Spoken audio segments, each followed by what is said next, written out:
नमस्कार। सत्य संवादमा म यहाँहरूलाई हार्दिक स्वागत गर्दछु। जीवराम भण्डारी। आज यहाँहरू सामने उपस्थित हुनुहुन्छ माधव कुमार नेपाल। उहाँ एकीकृत समाजवादीका अध्यक्ष हुनुहुन्छ, नेपाल कम्युनिस्ट पार्टी एकीकृत समाजवादीका पूर्व प्रधानमन्त्री। उहाँसँग आज म समसामयिक विषयहरू उठान गर्ने प्रयत्न गर्नेछु। आम जिज्ञासाहरू छन्।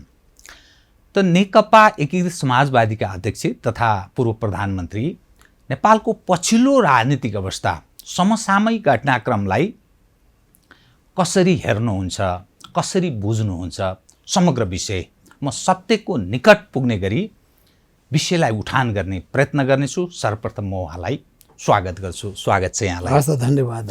अब म सिधै विषयमा कहाँ प्रवेश गर्न चाहे भने कार्यक्रम सत्य संवाद अलिकति सत्यको निकट रहोस् भन्ने म चाहन्छु। तपाईहरू गठबन्धनको सरकारमा सामेल हुनुहुन्छ, शेरबहादुरजीको नेतृत्वमा सरकार छ। एमसीसीलाई त्यसको हेडक्वार्टरमा प्रधानमन्त्री शेरबहादुर देउबा, पुष्पकमल दाहाल प्रचण्ड संयुक्त हस्ताक्षरित एउटा पत्र गएको रहेछ। तपाईँ यो देशको एउटा सिनियर मोस्ट लिडर, त्यो गठबन्धनको एउटा महत्त्वपूर्ण एउटा पार्टनरको नाताले त्यो पत्र जसरी गयो त्यसको बारेमा तपाईलाई जानकारी थियो कि थिएन? मलाई जानकारी थिएन र त्यो चर्चामा आइसकेपछि पनि मैले पाइनँ।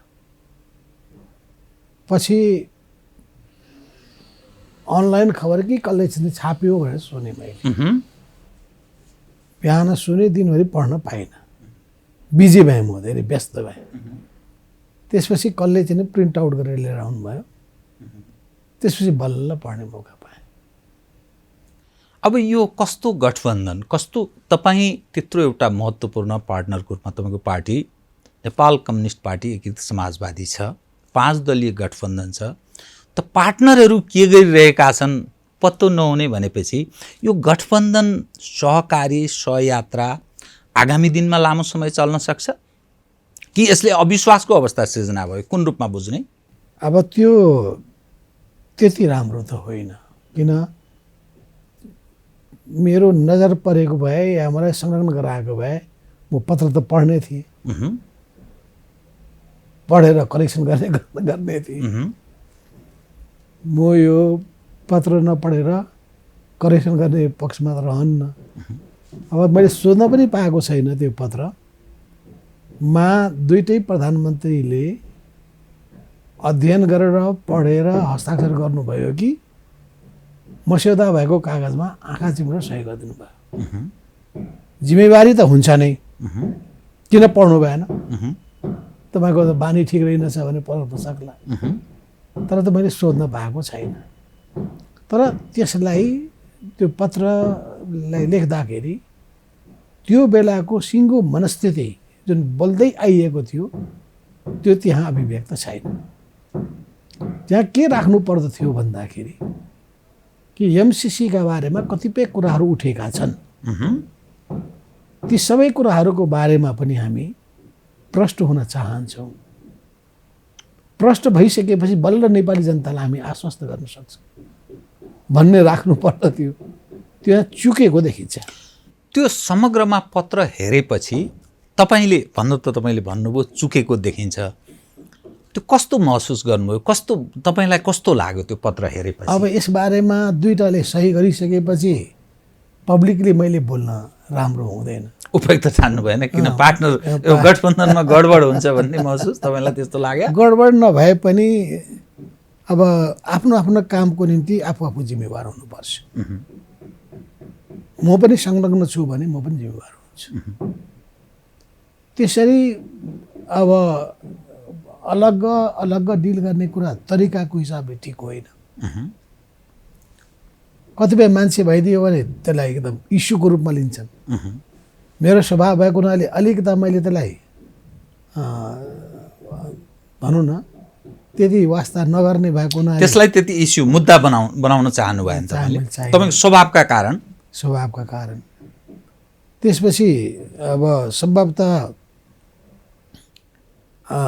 मलाई संलग्न गरायो भने समस्या खडा हुन्छ भनेर ठानेर पनि होला।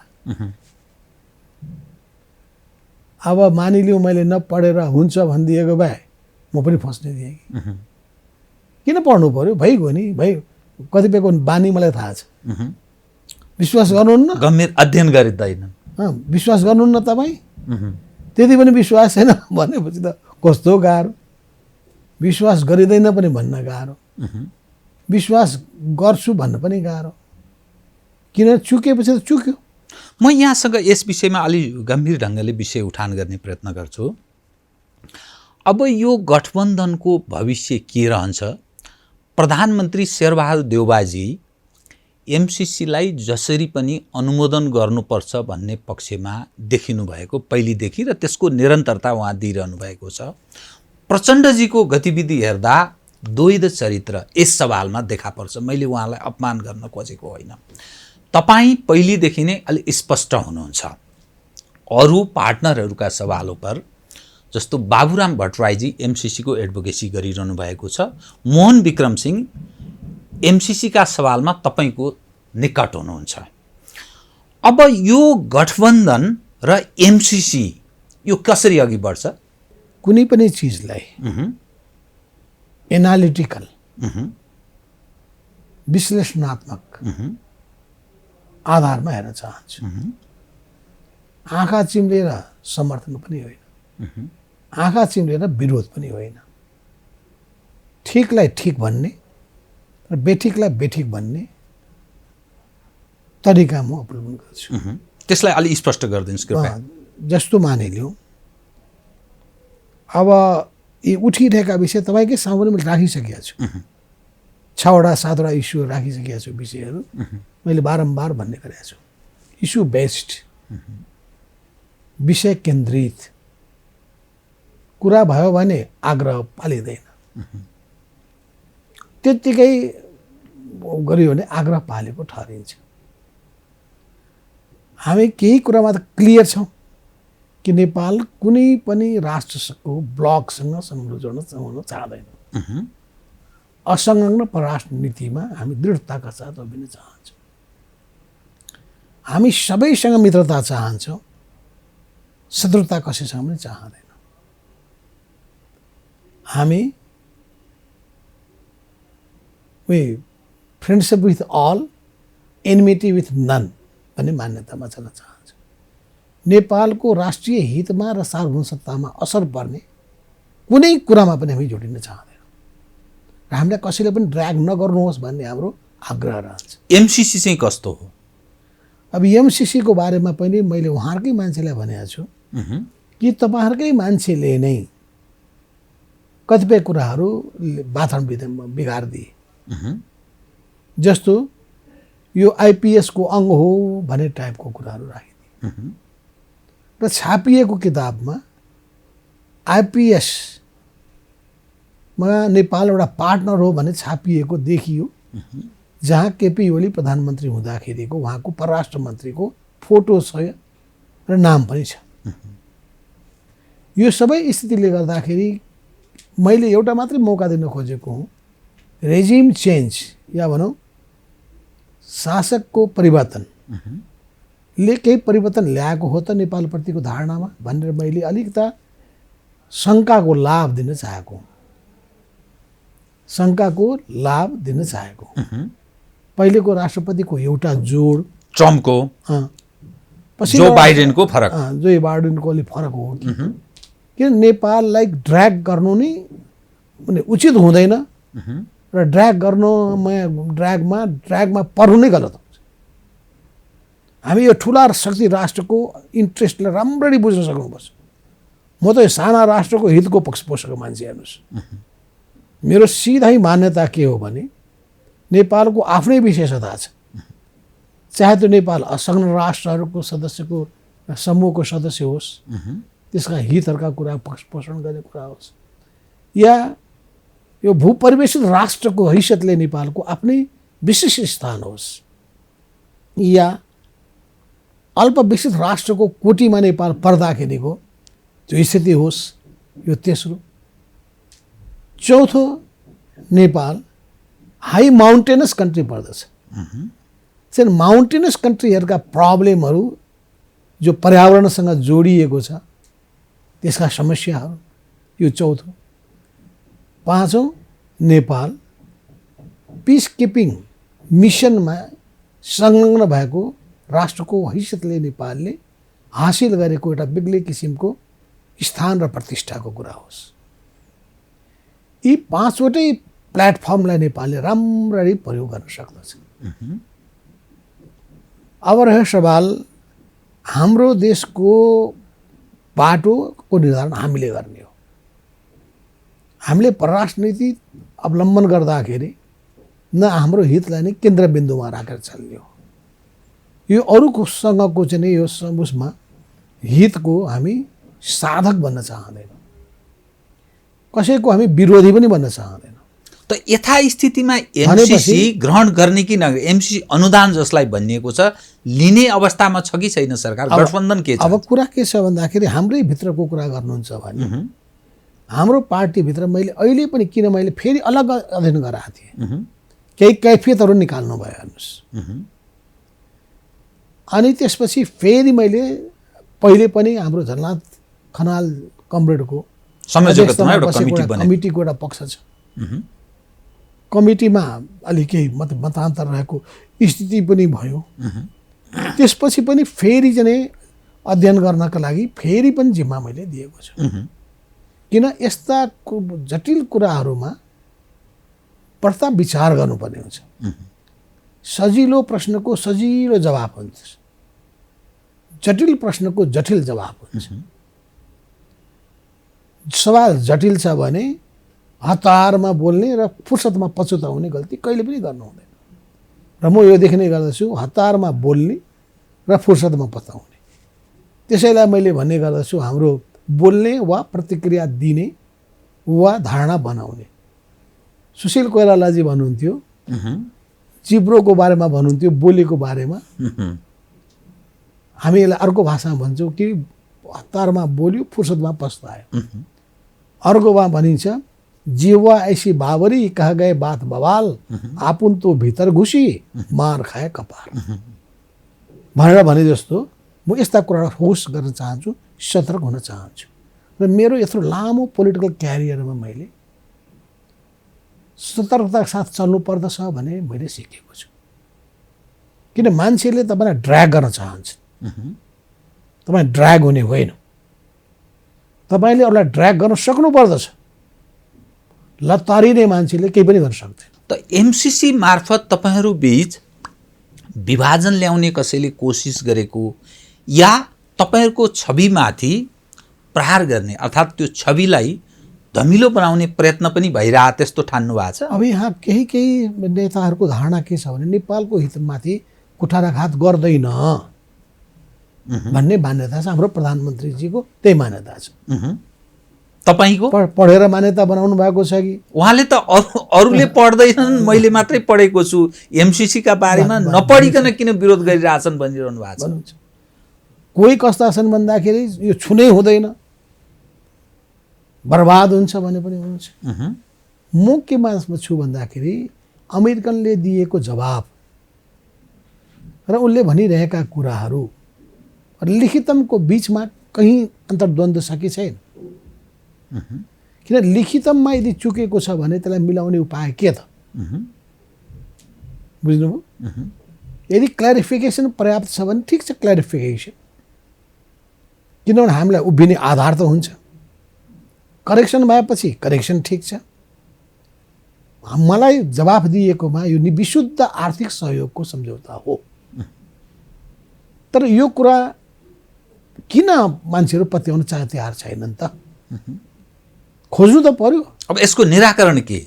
त्यसो हुनाले चाहिँ अलिक त अझै पनि समय लिएर अध्ययन गर्नुपर्छ भन्ने जोडमा हामी रहेका छौँ। यदि मानिलिउँ कुरा मिलेन भने के हुन्छ गठबन्धनको भविष्य? गठबन्धनको भविष्यको चिन्ता कि देशको भविष्यको चिन्ता? हामीलाई कुन महत्त्वको कुन? मलाई देशको भविष्यको चिन्ता छ।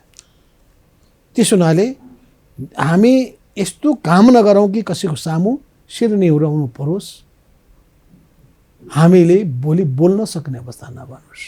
त गठबन्धन त्यस हुनाले आफ्नो ठाउँलाई एकदम सुरक्षित राखेर, किनभने तपाईँको राजनीतिक जीवन यहीँ अन्त्य हुँदैन, यो लामो यात्रा हो। देशको राजनीति त अगाडि बढिरहन्छ। हामी यस्तो कुनै पनि काम नगरौँ कि हाम्रा भोलिका पुस्ताले पस्ताउनु परोस्। विगतमा भएको छ, कोशी सम्झौताको सवालमा, गण्डक सम्झौताको सवालमा, 50 को सन्धिको सवालमा हुन त भएको छ र इतिहासमा हुने गर्दछ। महाकालीको भन्नु भएन नि?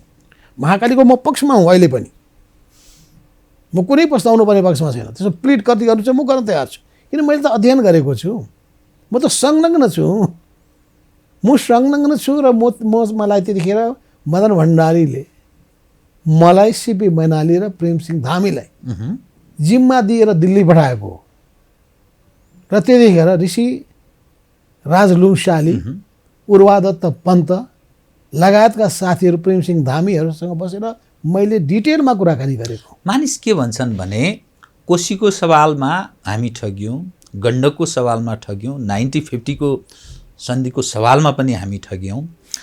महाकालीको सवालमा अहिले जो कालापानी, लिपुलेक, लिम्पियाधुराको जुन समस्या आएको छ, महाकालीको उद्गम स्थलका बारेमा त्यसै बेला क्लियर गरिदिएको भए आज हामीले यो चिज गुमाउनु पर्ने थिएन। समस्या त्यही आयो, भारत हरियाली छ, नेपालतर्फ सुक्खा छ त्यस क्षेत्रका मानिसको, त्यसकारण महाकालीका सवालमा पनि हामी ठग्यौँ भन्छन् नि त। भलै यो तपाईँ र म अहिले छलफलको विषय अन्यत्र जान चाहन्छु, तर यसको अलिक क्लियर गरिदिनुहोस् कृपया। के हो भने त्यतिखेरको विषय त आउनु पर्यो नि, तपाईँको नोटिसमा पहिले आउनु पर्यो। तपाईँलाई ज्ञान जानकारी छैन, सूचना छैन भने तपाईँले त्यतिकै के बोल्नुहुन्छ त? त्यो बेलामा महाकाली नदीको स्टेटसको प्रश्न उठाएको थियो। महाकाली नदी कस्तो नदी हो? र हामीले भन्यौँ महाकाली नदी एउटा साझा नदी हो, र साझा नदी भएको हुनाले त्यसमा पानी आधा आधा आउनुपर्छ भने मैले नै भाषण गरेको हुँ। महाकाली सन्धि पास गर्ने बेलामा बोल्ने मान्छे मै हुँ। त्यतिखेर मैले चाहिँ पार्लियामेन्टमा चाहिँ त्यो कुरा उठाएको पनि हो। भनेपछि त त्यो मान्यताका साथमा उभिएको मान्छे हो। र महाकाली सन्धिको आधारमा टनक त्यो चाहिँ के भन्छन् बिजुली पञ्चेश्वर परियोजना निर्माण गर्ने कुरामा जोड लगाउने मान्छे म हुँ। भारतीय प्रधानमन्त्री अटल बिहारी वाजपेयीसँग आइके गुजरालसँग कुरा गर्ने मान्छे म हुँ। अरूले पनि गर्नुभएको होला, म हुँ भन्दा म एक्लै भन्दिनँ, किन मेरो जानकारीमा मैले गरेको छु। तर 22-24 वर्ष बितिसक्यो, त्यसको अरू कार्यान्वयन पक्ष कारण होला नि। सम्भवतः भारतले चाहे जति सबै एकलौटी फाइदा लिन खोजेको, नेपालले धेरै फाइदा लिन चाह्यो भनेर इन्डियालाई लागेकोले होला नि। नभइदिए त हतार हतार गरिहाल्थ्यो नि। बुझ्नु परेन, विश्लेषण गर्ने मान्छेले समग्र पक्षको विश्लेषण गरेर गर्नु पर्दैन। कहिलेसम्ममा यसको चाहिँ मेरो त जोड पनि के थियो भने वाजपेयीजीलाई मैले भनेको थिएँ छिटो गर्नुहोस्। अनि यो साना साना कुरामा तल कर्मचारीले बिगार्छन्, किन तपाईँहरू चाहिँ त्यसमा चाहिँ ध्यान दिनुहुन्न? सिङ्गो लाभको पक्ष किन हेर्नुहुन्न?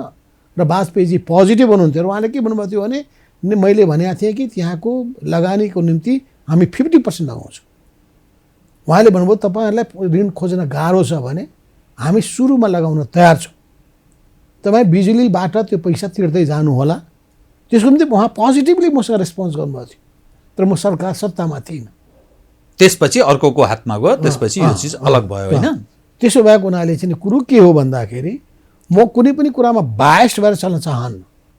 म कुनै पनि कुराको गहिरो अध्ययन गर्न चाहन्छु, त्यसको तथ्यमा प्रवेश गर्न चाहन्छु र तथ्यको आधारमा एउटा सही निष्कर्षमा पुग्न चाहन्छु।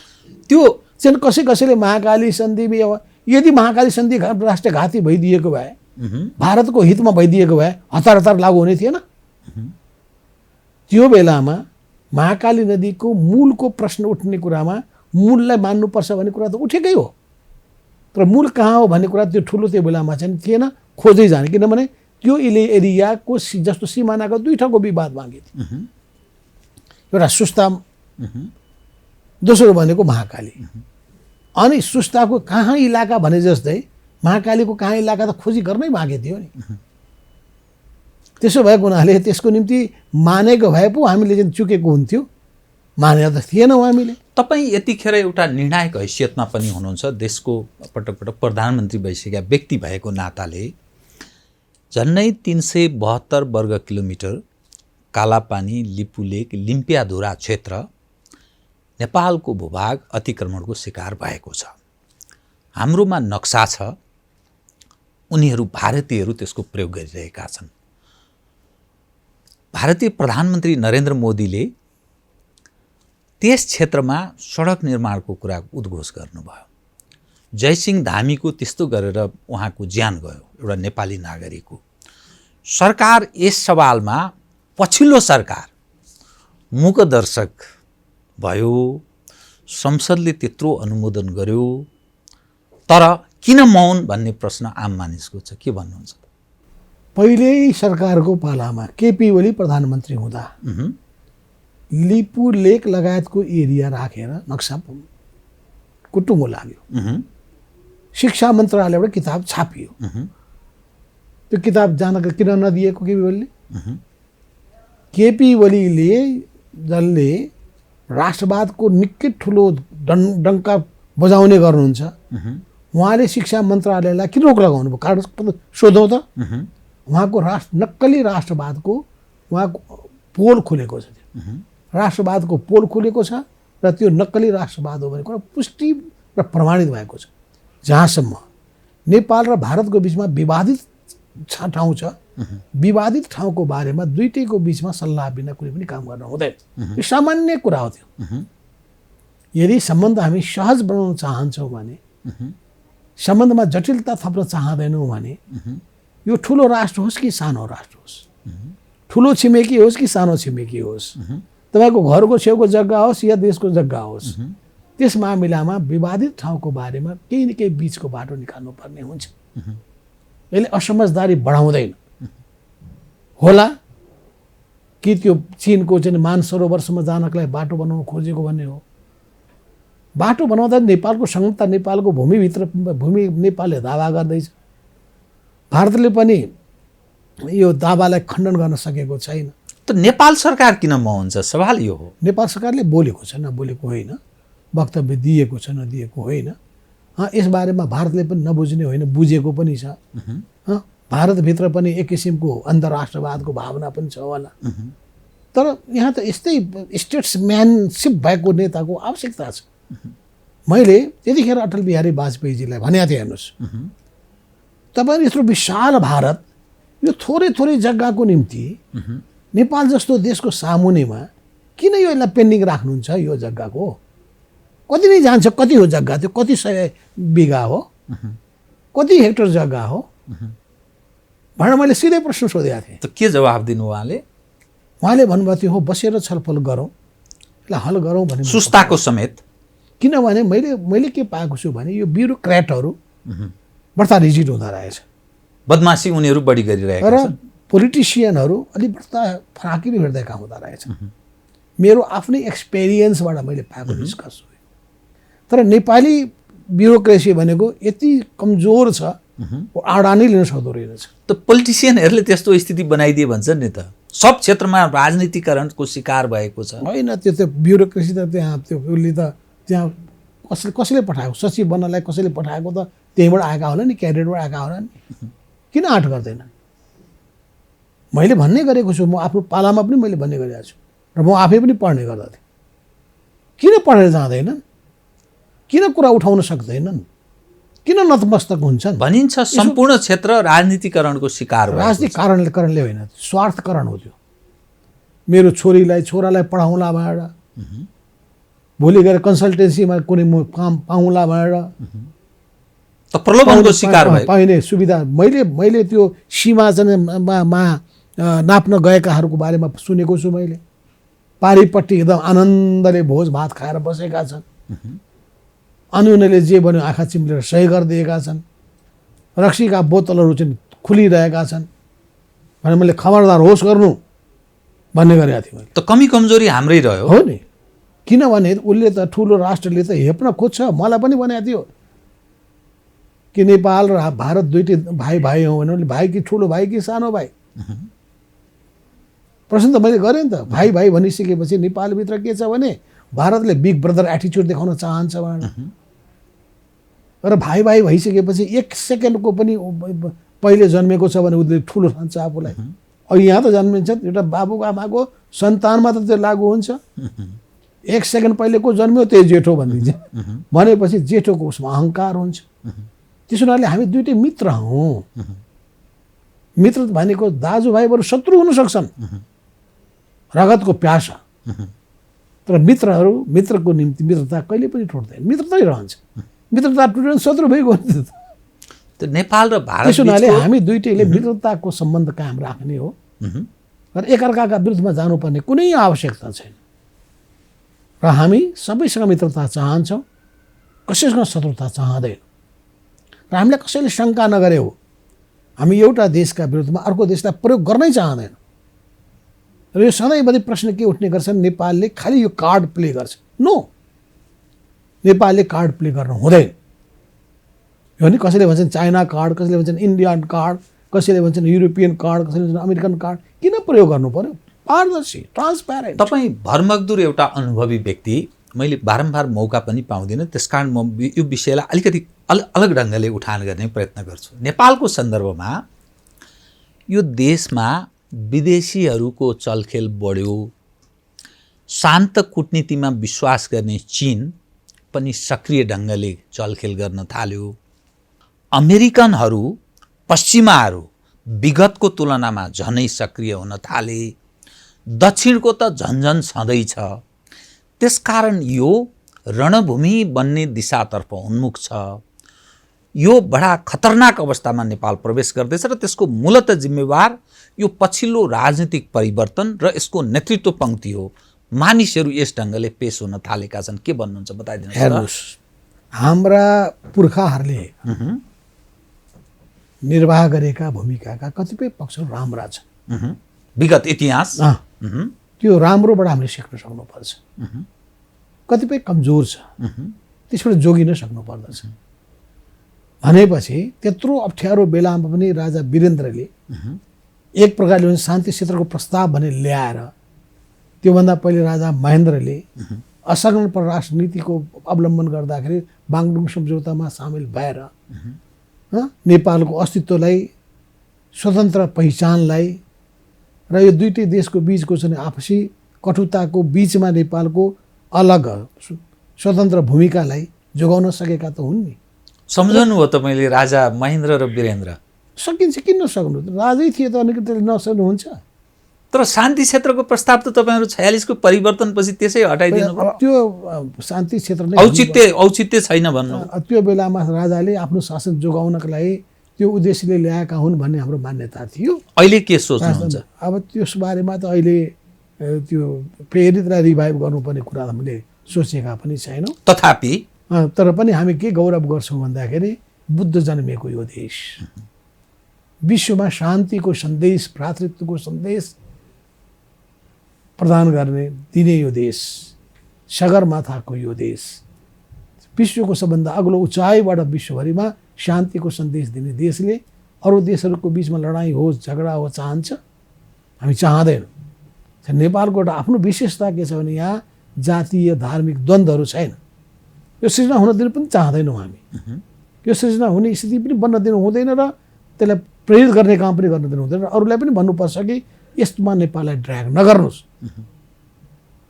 नेपालभित्र खेल्ने काम नगर्नुहोस्। त्यो अलि चलखेल बढी भएको जस्तो तपाईँ ठान्नुहुन्न? यो पछिल्लो समयमा पश्चिमाहरूको उत्तरी पनि दक्षिणको सक्रियताका कुरा, कतिपय कुरा त्यस्तो महसुस तपाईँले कति गर्नुभएको छ? कतिपय कुराहरू तपाईँले अनुभूत गर्न सक्नुहुन्छ होला, तपाईँलाई शङ्का लागेको हुनसक्छ होला। सबै कुरा बोलेर हिँडिहाल्ने होइन। यो डिप्लोमेसीमा धेरै काम गर्ने हो, बोल्ने कम हो। ठिक हो। हाम्रो बिग्रेको के छ भन्दाखेरि चाहिने कुरामा नबोल्ने, नचाहिने कुरामा बोलेर हिँड्ने। त्यस हुनाले आफू ठिक हुनु, अरूलाई पनि त्यो ढङ्ग सजग गर्ने कुरा नै बेटर हुन्छ। तथापि अब तपाईँ एउटा पार्टीको महत्त्वपूर्ण जिम्मेवारी पनि छ, तपाईँको पार्टी अध्यक्ष हुनुहुन्छ, देशको पूर्व प्रधानमन्त्री। एमसीसी को सवालमा अब के गर्नुहुन्छ यो चाहिँ आम नागरिकको एउटा जिज्ञासाको विषय। नेपाल कम्युनिस्ट पार्टी एकीकृत समाजवादी के चाहन्छ? यो अनुमोदन सदनबाट हुन्छ कि हुँदैन यथास्थितिमा? अब हेर्नुहोस्, अमेरिकाको एमसीसीले उठेका प्रश्नहरूको जवाब दियोस् भन्ने हामीले चाहेका छौँ। अर्थ मन्त्रालयबाट पत्र गयो, त्यो पत्र वास्तवमा त्यो परिष्कृत परिमार्जित र त्यो त्यति उपयुक्त भएन। यो हाम्रो समस्या के हो भन्दाखेरि कुनै पनि चिजलाई केही विज्ञहरूलाई लगाएर अरूको पनि बुद्धि प्रयोग गरेर बाहिर पठाउने चिठी हो, त्यसमा अलि बढी अध्ययन गरेर पठाउँ भन्ने कुरा भएन। अनि भनेपछि कच्चा अलि अपरिपक्वता त्यस्तो देखियो। अनि पछि आएको जवाफमा पनि अब विभिन्न खालका जवाफहरू आए। त्यो जवाफ आएका कुराहरूले कतिपय कुराहरू क्लेरिफाई गर्न खोजेको भए तापनि नेपाली जनमानसमा चाहिँ अनेक प्रश्नहरू उठेका छन् र त्यो अध्ययन गर्नेहरूले नयाँ नयाँ डकुमेन्टको कुरा उठाइरहेको छ। ती नयाँ डकुमेन्टभित्र नयाँ नयाँ कुरा आइरहेको छ भनिरहेका छन्। अनि त्यसको बारेमा अब हामी अध्ययन नगरिकन आँखा चिम्लेर जान त सक्दैन। त यथास्थितिमा हुँदैन। कस्तो हुँदो रहेछ भने समाजवादी भनिएका दुईटा देश, म त त्यसको पनि पढेको छु नि, चावेनलाई र त्यसपछि रसियन फरेन मिनिस्टर नाम बिर्सेँ मैले, दुईटैको बिचमा लामो कुराकानी भएछ। अनि सम्झौता गर्नुपर्ने कागजमा चाहिँ चावेनलाईले आफै पढ्नुपर्ने स्थिति बनेछ। अविश्वास त स्वभावै लिएर आयो। उहाँले भन्नुभयो कि जतिसुकै हामी समाजवादी भए तापनि रुसको आफ्नो स्वार्थ छ र चीनको आफ्नो स्वार्थ छ। त्यसो हुनाले शब्दहरू एक एक सेन्टेन्सहरू सबैको के अर्थ लाग्न सक्छ नबुझिकन कागजमा हतारमा सही गर्नु हुँदैन भन्नु। हेर्नुहोस्, यो अनुभवहरूको कुरा गर्नुहुन्छ भने र अक्षरले नै व्याख्यामा कहाँको कहाँ पुर्याइदिनु सक्दछ। तर एमसीसी यत्रो लामो समयदेखि तपाईँहरूले अध्ययनै गर्नु भएको छैन मान्ने आधार त बडा कमजोर छ नि। तपाईँहरू लम्ब्याउन चाहनुहुन्छ यो विषयलाई भन्ने। सुनिहाल्नु, कुन डकुमेन्ट नै फेला परेको थिएन, बल्ल फेला पर्न थाल्यो। त्यो त सुन्नुभयो नि तपाईँ। डकुमेन्ट मैले नै एउटा डकुमेन्ट पठाइदिएँ, स्टेट पार्टनरसिप सम्बन्धी डकुमेन्ट मैले फेला पारेर पठाइदिएँ, जुन लुकाइएको रहेछ पहिले सार्वजनिक। अब लुकाइएको थिएन भन्छन् तर दिएन, संविधान मन्त्रालयले दिएन। कसले लुकायो भन्ने अमेरिकनलाई दोष दौँ। अमेरिकाले त मैले त हामीले कहाँ, त्यो नेपालसँग माग न, उसले भन्ने होला। नेपालको किन दिएन भनेपछि त्यसको निम्ति त्यहाँको सचिवले कसले रोकेका थियो, यो त्यो शाखाको मान्छेलाई कसले रोकेका थियो। अब त्यसको खोजी नीति गर्नुपर्ने भने त्यो पनि गर्नुपर्ने आवश्यकता। राज्य सञ्चालनमा समस्या छ हामी कहाँ भन्ने अर्थ लाग्छ यो सबै हिसाब किताब। मैले पनि म परराष्ट्र मन्त्री हुँदाखेरि देखेका थिएँ, डकुमेन्टै दिँदैनन्, लुकाएर राख्छन्, कि थाहा हुँदैन कि लुकाउँछन्। त्यतिखेर 1947 को ट्रिटीको कागज दिएका थिएनन् पहिले। पछि मैले चाहिँ जब दबाब दिएँ, दबाब दिइसकेपछि बल्ल दिएँ। कतिपय किन हो यो भने हाम्रो सम्पूर्ण हाम्रो गभर्नेन्स सिस्टममा ओभरहलिङको आवश्यकता छ। ओभरहलिङको आवश्यकता छ। देशभक्त मानिसहरू, इमान्दार मान्छेहरूको खोजी गर्नुपर्छ र देशको हितमाथि कुठाराघात गर्ने कोही छन् भने त्यसलाई बाँकी राख्नु हुँदैन। मैले अलि कतिपयसँग मैले कुरा गरेको छु कि हामीसँग कति कम्पिटेन्ट मान्छेहरू छन्, कति अनेस्ट मानिसहरू छन्, कति प्याट्रियोटिक मानिसहरू छन्। भारतको ब्युरोक्रेसी मोर ओभर प्याट्रियोटिक छ। ठुलो राष्ट्रको चाहिँ एउटा भावनाले, अहङ्कारले पनि ग्रसित छ र अर्को देशको हितलाई अलिकति अन्डरमाइन पनि गर्छ। त्यो त मैले भनेको छु भारतका नेताहरूलाई, मैले आफ्नै अनुभव सुनाएको छु मैले। किन मलाई त कसैसँग डराउनु पर्ने केही पनि आवश्यकता छैन। म त सिधै एउटा मान्यता छ, नबिराउनु न डराउनु। किन डराउनु कसैसँग? हात पसार्दा पो चाहिँ त्यो हकको रूपमा चल्दाखेरि त आतिनुपर्ने केही पनि आवश्यकता पर्दैन। त्यसो भएको हुनाले एउटा देशभक्तिको भावनाबाट ओतप्रोत म जब जुन भारतीय हेर्छु नि, विभिन्न चाहिँ सिरियलहरू हेर्छु, हम हिन्दुस्तानी हैं भनेर कस्तो गौरव गर्छन् होइन। हाम्रा पनि सबैले त्यो ढङ्गले चाहिँ हाम्रो फिल्म जगतले हाम्रो टेलिभिजनको विभिन्न प्रोग्रामहरूले यो भावना जगाइदिए त कति राम्रो हुन्छ। त हामी कहाँ धेरै क्षेत्रमा सबै क्षेत्रमा कमजोरी छ। त यो एमसीसीका कारण गठबन्धनमा टुटफुट आउने खतरा तपाईँ कति देख्नु छ? किनभने सभामुखको विषय उठ्न थालेको छ। एमसीसीलाई यदि प्रधानमन्त्रीले संसदमा टेबल गर्ने स्थिति जबरजस्ती बन्यो भने के हुन्छ? प्रधानमन्त्री देउबा र केपी ओली बीच एक खाले समझदारी कायम भयो भने के गर्नुहुन्छ? अब यहाँ अनेकौं प्रश्नहरू उठ्न थाले। म त राजनीतिमा जस्तो सुकै या जीवनमा जस्तो सुकै अवस्थाको पनि सामना गर्नुपर्छ भन्ने मानसिकताका साथ अगाडि बढेको मान्छे। टुट्न पनि टुट्यो भने पनि केही आपत्ति के गर्नुहुन्छ? आकाश खस्यो भने के गर्नुहुन्छ? पाताल धस्यो भने के गर्नुहुन्छ? भुइँचालो आयो भने के हुन्छ? आत्तिएर बस्ने, थरथर थरथर कामेर बस्ने, जस्तो आउँछ जस्तो पर्छ त्यस्तो टर्छ। म त कस्तो मान्यताबाट डेभलप भएको मान्छे हो भन्दाखेरि एक्ला चलो रे। 2028 सालमा जब म राजनीतिमा अझै 26 सालमा भन्नुहोस् लागेको बेला मात्रै पनि भने म भन्थेँ एक्ला चलो रे, एक्ला चलो रे।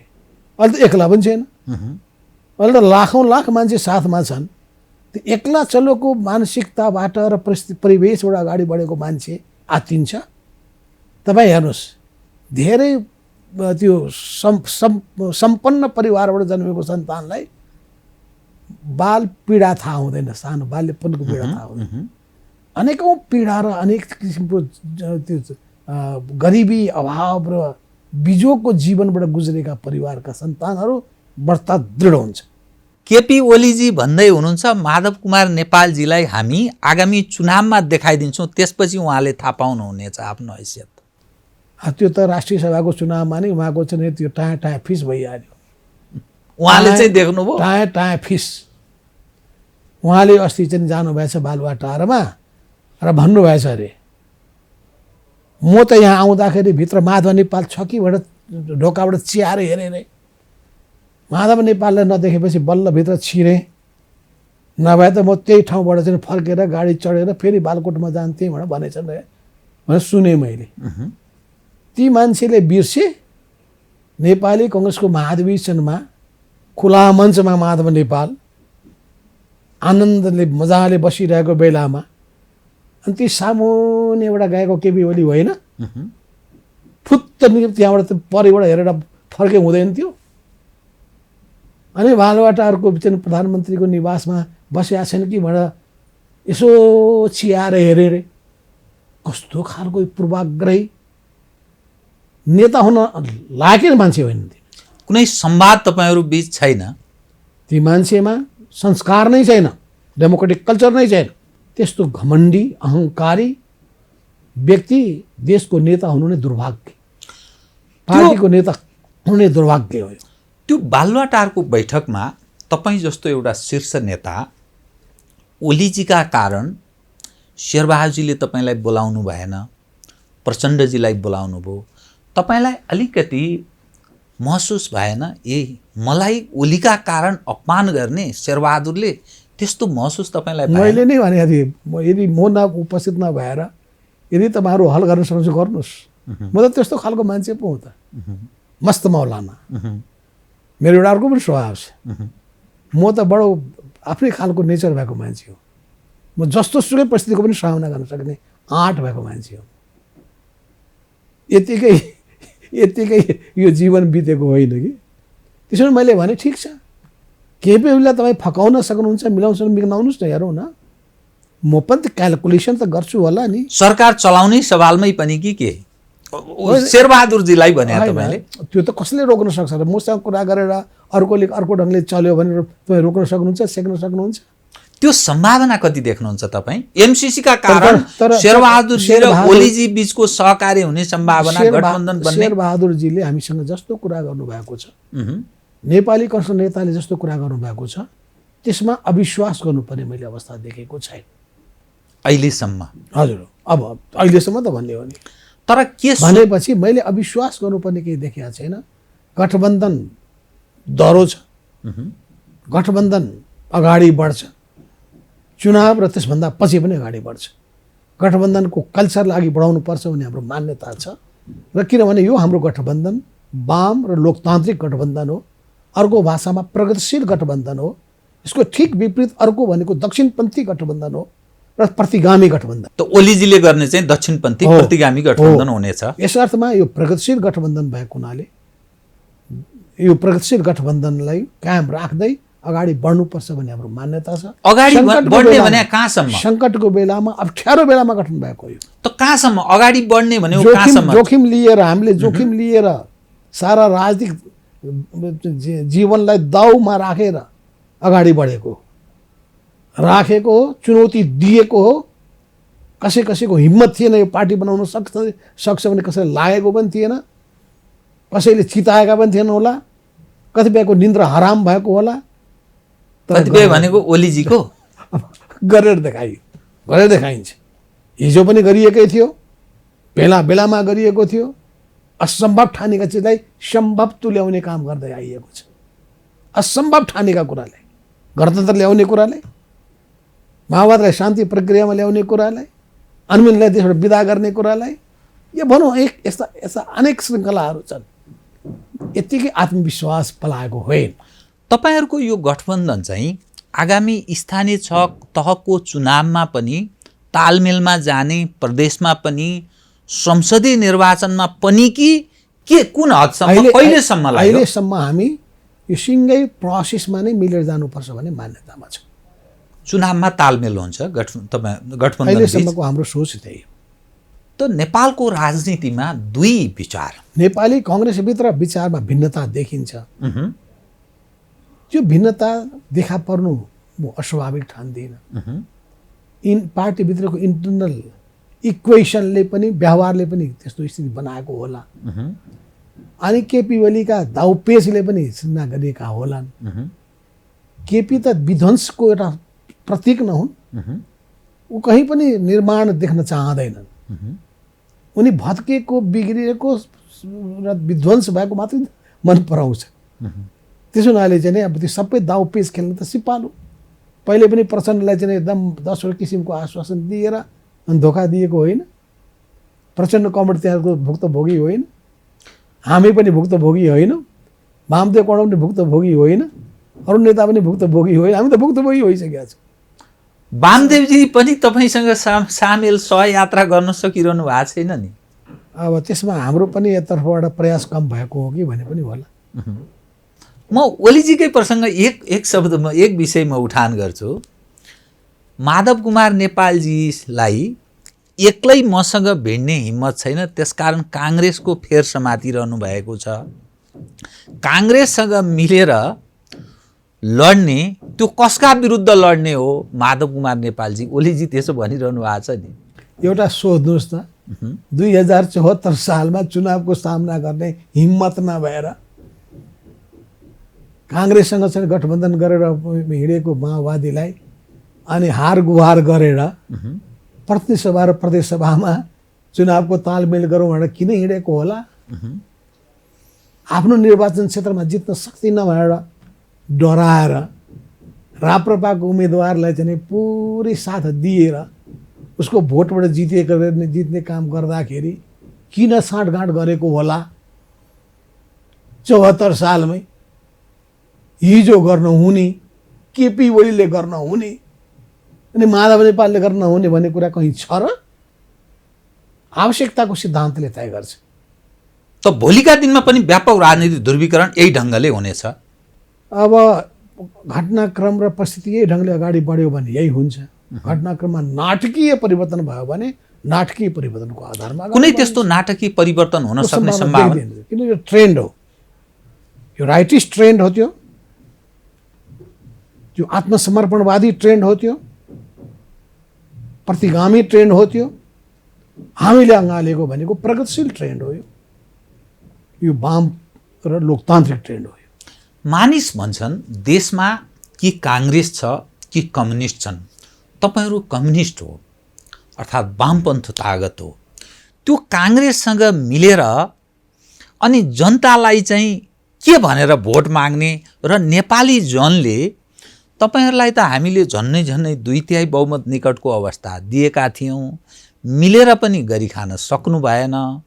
कांग्रेसलाई पहिल्यै परीक्षण गर्यौं, तपाईहरुलाई पनि परीक्षण गरियो, भयो अब यो नसक्ने भयौं भन्ने जवाफ दिए भने के गर्नुहुन्छ बताउनुस् त? कस्तो हुँदो रहेछ भने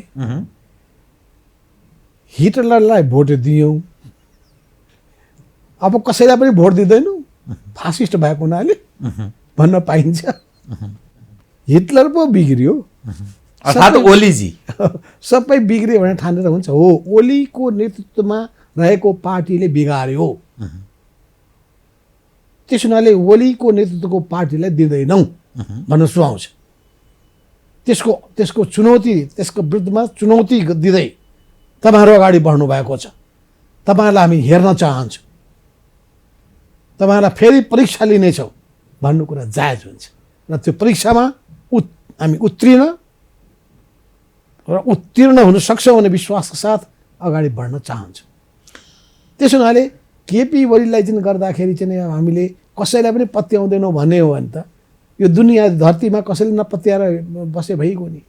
फेरि अर्को कुरा, नेपाली कङ्ग्रेससँग हामीले समय समयमा गरेका छैनौँ तालमेल, त्यसकारण यो जायज छ, अनफेयर होइन। जायज 46 सालको 47 सालको आन्दोलनको बेलामा हामी सँगै हिँडेको होइन। पुष्पलालजीले भन्नुभएको होइन कि दुईटा पार्टी लोकतान्त्रिक र वामपन्थी पार्टी मिल्यो भने मात्रै यहाँ परिवर्तन सम्भव छ भनेको होइन। ज्ञानेन्द्रको तानाशाही शासनका विरुद्धमा हामी मिलेका होइनौँ। पछिल्लो कालमा चाहिँ शासन सत्तामा को विषयलाई लिकन माओवादी र कांग्रेस पार्टी दुईटै मिलेका होइनन्। त्योभन्दा पहिले नेपाली कांग्रेस सहितको सरकारमा हामी सहभागी भएका होइनौँ। मेरै नेतृत्वमा रहेको सरकारमा नेपाली कांग्रेस लगायतका 25 मध्ये 22वटा पार्टी सहभागी भएका होइनन्। के अनुभव छैन? के पहिलोचोटि हो? मै भएको छु प्रधानमन्त्री। नेपाली कांग्रेसकै सुजाता कोइराला लगायतका नेताहरू, के भन्छन् मेन रिजाल लगायतका नेताहरू, यहाँ बालकृष्ण खाँडजी लगायतका नेताहरू हुनुहुन्न थियो तपाईको नेतृत्वको सरकारमा सामेल। अनि त्यो सरकारमा चाहिँ सामेल हुन चाहिँ हुने, अहिले हुनु हुँदैन भन्ने त्यसो, जबकि अर्को ट्रेन्ड देखा परेको छ, राइटिस्ट ट्रेन्ड। त्यो राइटिस्ट ट्रेन्डको नेतृत्व कसले गरेको छ? केपी ओली। अनि यस्तो ट्रेन्डका विरुद्धमा जुझ्नु पर्दैन। त्यसकारण यो गठबन्धन लामो समय चल्छ, टाइम चलाउनु पर्छ। तपाईँ यो राजकाजको पनि तपाईँको लामो अनुभव रह्यो के बजारमा सुनिन थालेको छ भने प्रधानमन्त्री शेरबहादुर देउबा ठुलो दबावमा हुनुहुन्छ। यदि एमसीसी अनुमोदन भएन भने देखौला अमेरिकाले के गर्छ। सुन्निए अनुसार 5 बुँदे उहाँलाई स्मरण गराइएको छ। 5वटा बुँदामा यो परेशानी नेपालले बेहोर्नु पर्ने सम्भावना हुन्छ, विचार गर्नुस् भनेर अमेरिकी सरकारको तर्फबाट दूतावासले शेरबहादुरजीलाई पत्र बुझाएको बुझिन्छ। तपाईलाई केही सूचना छ? छैन। थ्रेटमा हुनुहुन्छ उहाँलाई दबाब छ भन्ने केही बुझ्नु भएको छ? अब उहाँको मान्यता के छ भने यो ठिक छ भन्ने हो, एमसीसी ठिक छ भन्ने हो। शेरबहादुरजीको अलिकता स्वभावगत कुरा के छ भने उहाँ लामो व्याख्या गरेर हामीलाई कन्भिन्स गर्न सक्नुहुन्न। ठिक छ भन्नुहुन्छ। हामी र उहाँमा रहेको फरक त्यो हो। हामी भएको भए ठिक हुने यो तर्कसहित हुन्थ्यो, कारण बताउने थियो। उहाँका सहयोगी साथीहरूबाट चाहिँ त्यो बरु आउन सक्ला। त्यसो हुनाले पनि हामीले के भनेका छौँ भने टिम बनाइदिउँ न त, बसेर छलफल गरौँ न।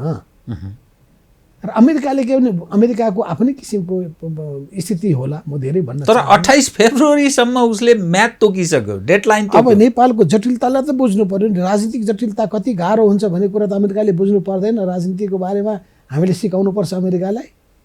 तपाईहरु चुनाव पछिसम्म लम्ब्याउन चाहनुहुन्छ एमसीसीलाई, रोकिएर बसिराख्छ त भन्ने चाहनुहुन्छ। शासकहरूको काम गर्ने तरिकाको पनि त्रुटि हो यो। पोलिटिकल सर्कलमा बसेर छलफल गरेर नेपालको हित केबाट हुन सक्दछ भन्ने कुरामा एउटा साझा निष्कर्षमा पुगेर गरे हुँदैन थियो।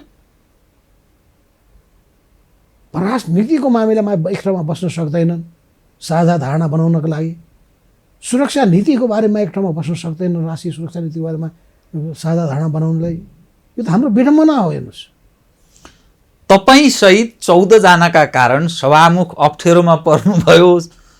केपी ओलीजी सभामुख एनीहाउ विस्थापनको पक्षमा हुनुहुन्छ। शेरबहादुरजीसँग पनि बारम्बार त्यो कुरा गरिरहनु भएको छ। केपी ओली त सबैलाई सिध्याउने पक्षमै हुनुहुन्छ। आफ्नो पार्टीभित्र सबैलाई दास बनाइसक्नु भएको छ। केपी बा बा बा गर्ने बाहेक मात्रै अरू कोही बस्न सक्दैन। त उहाँ त यो देशैलाई आफ्नो मुठीमा राख्ने, उहाँ त अधिनायकवादी चरित्र बोकेको मान्छे हो। यत्रो सम्मानित पदमा बस्नुभएको सभामुखमाथि उहाँले औँलो ठडाउन पाउनुहुन्छ? सर्वोच्च अदालतमा उहाँले मुद्दा दिनुभएको छ भने मुद्दाको फैसला नभए त्यो विषय अदालतमा प्रवेश गर्न पाउँछ? संविधानमा के लेखेको छ? दोस्रो कुरो, सर्वोच्च अदालतको फैसलामा लेखेको छ कि यो धारा 76 को 5 अन्तर्गतको सरकार गठन गर्ने सवालमा लिइएको अडान या दिइएको मतदानको आधारमा कुनै व्हिप लाग्दैन। अनि त्यसको व्हिपको कुरा उठाउन पाइन्छ? अब हाम्रो 14 जनाको बारेमा कुरा उठाएर त्यसैले अहिले हाम्रो सभामुखज्यूले बहुत ठिक काम गर्नुभएको छ। उहाँले आत्तिनुपर्ने केही आवश्यकता छैन। हामी उहाँको साथमा छौँ। तर सदन चलिरहेको छैन। त त्यो त सदनको विरोधी मान्छे, लोकतन्त्र विरोधी मान्छे, गणतन्त्र मनै नपराउने मान्छे, ओलीजी संघीयता मनै नपराउने मान्छे, त्यो त हामी जस्तो मान्छे भएको हुनाले गणतन्त्र आएको हो। ओलीजी चाहनुहुन्थेन? तब न बैलगाडा चढेर अमेरिका जानु र राजालाई फाल्नु एउटै कुरा हो भन्ने मान्छे को हो यो देशको धरतीमा, यो देशको भूभागमा? केपी ओली होइन? खिल्ली उडाउँदै हिँडेको होइन? मनोबल गिराउँदै हिँडेको होइन? तर सर कहीँ उहाँ भाग लिनुभयो? कुनै ठाउँ आन्दोलनको मैदानमा देख्नुभयो उहाँले? तर पार लगाइयो। गौरव बोध छ मलाई। तर सर सिस्टममाथि प्रश्न उठ्न थाल्यो नि। कार्यकारिणी प्रभावकारी हुन सकेन, प्रश्न उठिरहेको छ। तपाईँकै पार्टीका एकीकृत समाजवादीबाट मन्त्री भएकाहरू प्रशासनले काम गरेन, जनताप्रति जिम्मेवार भएन भनेर 3 जना मन्त्री आले, किसान श्रेष्ठ, रामकुमारी झाँक्री सडकमा उत्रिने स्थिति छ। प्रशासन प्रभावकारी हुन सकिरहेको छैन, अर्थात् कार्यकारिणीले लायरायक पनि काम गरिरहेका छैनन्। 1, सदन चल्न सकिरहेको छैन। 2, राज्यका प्रमुख 3 अङ्गमध्ये न्यायपालिकामा यस्तो बबन्डर मचिएको छ, नाराबाजी जुलुस सधैँ छ। यो त कम्प्लिट यो सिस्टम असफलको सङ्केत होइन र? सिस्टमभित्र समस्या खडा भएको कुराको सङ्केत चाहिँ हो।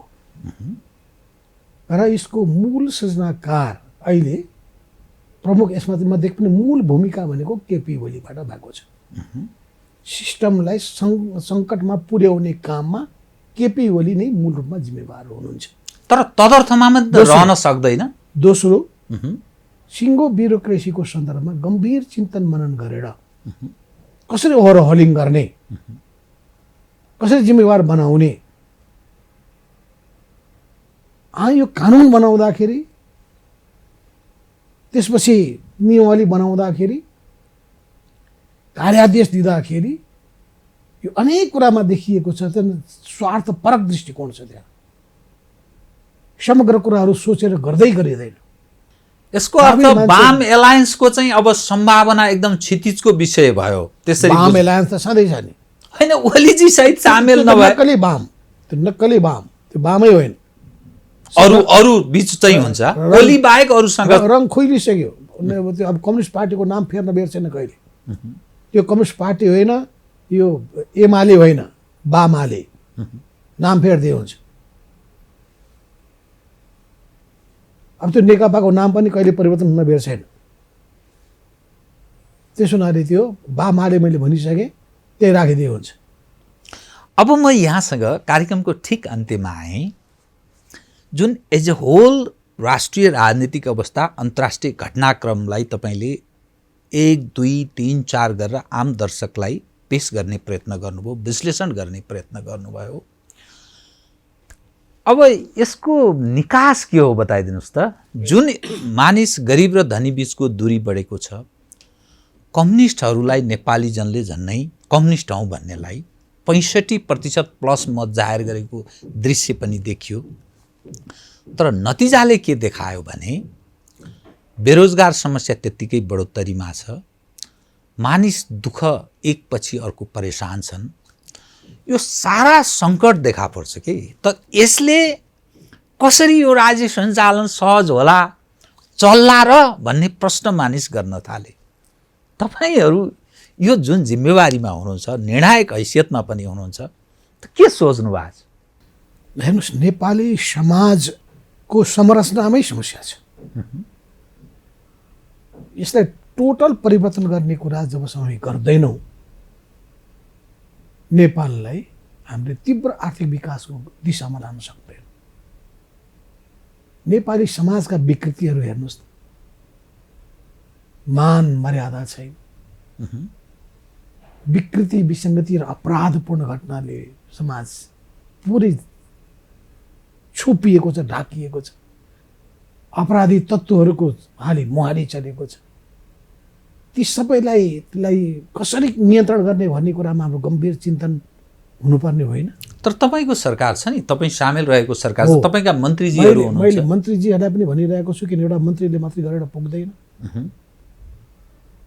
प्रधानमन्त्रीले लाग्नुपर्छ।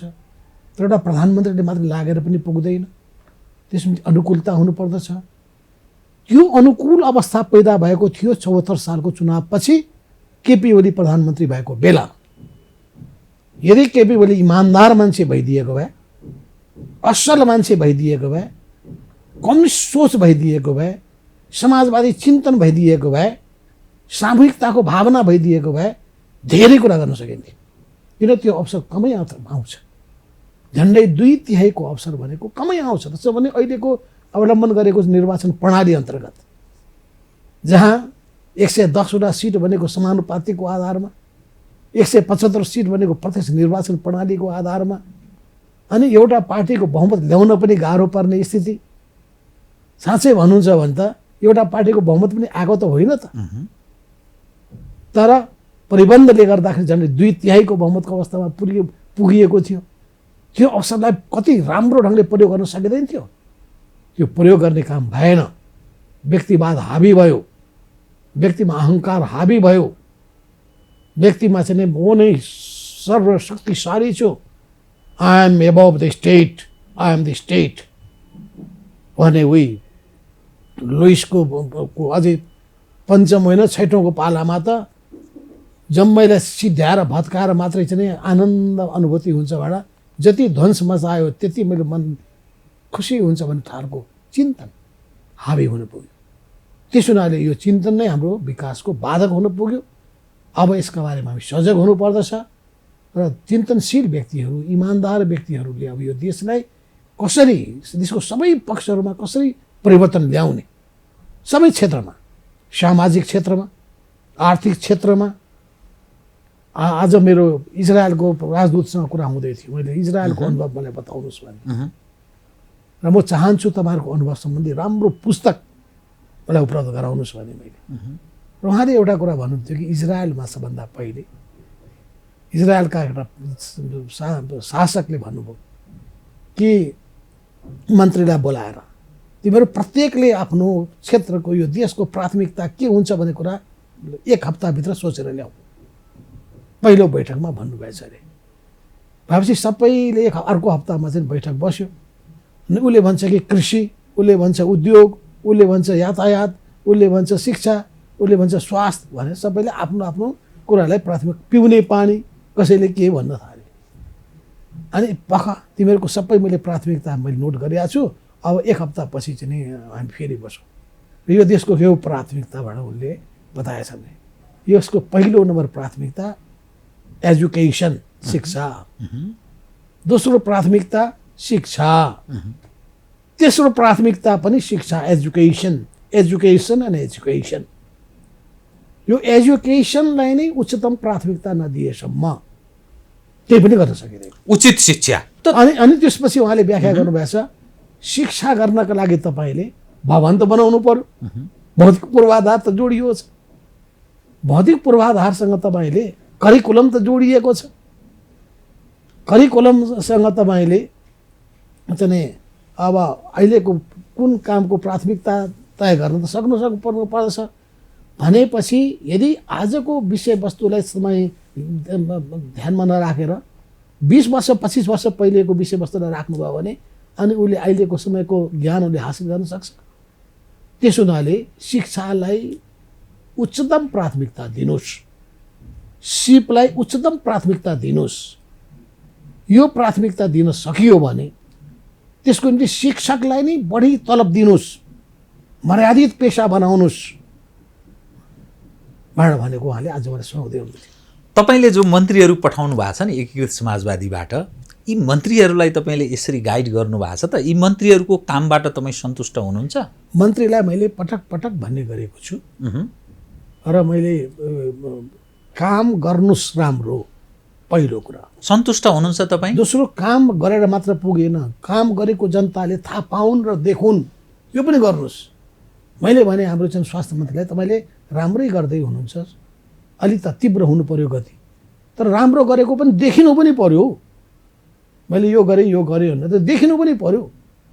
कतिपय मन्त्रीले काम गरेको देखिन्छ, 24 लाख खोप हरायो भन्छन् त त्यो उहाँले अब त्यसको निम्ति त खोज्ने कुरा पनि गर्नुभयो, तर त्यो हो कि होइन उहाँले थाहा पाउने कुरा, पत्तो लगाउने कुरा हो। त्यसो हुनाले यहाँ त के हराउँछ के हराउँछ। तपाईँ अहिले बाटोमा हिँड्नुहोस्, बाटोमा जाँदाखेरि मैले अस्ति एक ठाउँमा देखेँ झन्डै 200-300 मोटरहरू फालिएको रहेछ। अर्को ठाउँमा देखेँ मोटरसाइकल फालिएको रहेछ। अनि त्यसलाई लिलाम गर्दै हुँदैन। तपाईँ जङ्गलको छेउबाट जानुहोस्, सडिरहेको हुन्छ रुखहरू, त्यसलाई लिलाम गरे हुँदैन। त राज्य संयन्त्रमा सर्वत्र समस्या छ। किन यस्तो भइरहेको छ हाम्रो यो देश? फोहोरको डुङ्गुर छ। तपाईँ पशुपति धर्मशालामा त्यो पशुपति त्यो वनकाली धर्मशालामा हेर्नुहोस्, फोहोरको डुङ्गुर छ। त्यसको व्यवस्थापन गर्नु पर्दैन? मन्त्री तपाईँको हुनुहुन्छ, मैले अस्ति पशुपतिको जुन जिम्मा लिनुभएकोलाई बोलाएर मैले आलेलाई होइन, उहाँले अहिले नियुक्त गर्नुभएको चाहिँ व्यक्तिलाई हेर्नुहोस् त। यो मैले आलेजीलाई पनि भने त्यो पशुपति वनकाली धर्मशाला, त्यो धर्मशालाको रूपमा प्रयोग गरे हुँदैन। यो जम्मै मैले यो फोहोर मैला यताउता सबैलाई ठिक गर्न सकिँदैन। बाटो खाल्डो छ, त्यो खाल्डा पूर्ति गर्न सकिँदैन। त्यो जम्मै कुराको निम्ति मैले हिजै पनि मैले भनेको छु।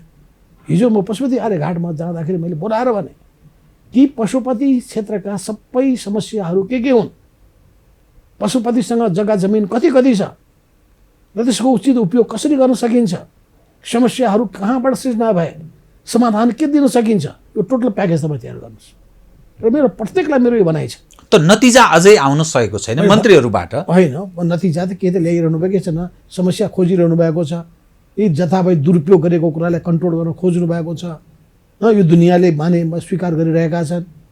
त्यो चाहे त्यो वायु सेवामा होस्, चाहे त्यो चाहिँ नागरिक उड्डयनमा होस्, चाहे पर्यटन व्यवसायमा होस्, चाहे पशुपतिमा होस्, चाहे त्यो लुम्बिनीमा होस्, चाहे त्यो विमानस्थलको निर्माण गर्ने कुरामा होस्, या निजगढ विमानस्थललाई प्राथमिकता दिने कुरामा होस्, अहिलेसम्म लागिरहेको देखिएको छ। जति लाग्नु भएको छ, राम्रो गर्नुभएको छ, शाबास। नराम्रो नगर्नुहोस् भन्ने कुरामा समयमै उहाँलाई सचेत बनाउने कुरा पनि छ। राम्रो गरेसम्म मन खुसी रहिरहन्छ, नराम्रो गर्दाखेरि त त्यो त आलोचना हुन्छ। मैले भन्ने गरेको छु। हस्, म तपाईँसँग अरू पनि कुरा गर्न चाहन्थेँ, समयले आज यतिसम्म साथ थियो। कार्यक्रममा आइदिनु बहुत धन्यवाद। हस्, यहाँलाई पनि धेरै धेरै धन्यवाद छ बोलाउनु, अवसर दिनुभएको। आदरणीय दर्शकवृन्द, उहाँ हुनुहुन्थ्यो माधव कुमार नेपाल, नेकपा एकीकृत समाजवादीका अध्यक्ष तथा पूर्व प्रधानमन्त्री। सत्यको निकट पुग्ने गरी गरिएको संवाद सत्य संवाद। म सहित मेरो सम्पूर्ण युनिटलाई कार्यक्रमबाट बिदा दिनुहोस्। नमस्कार।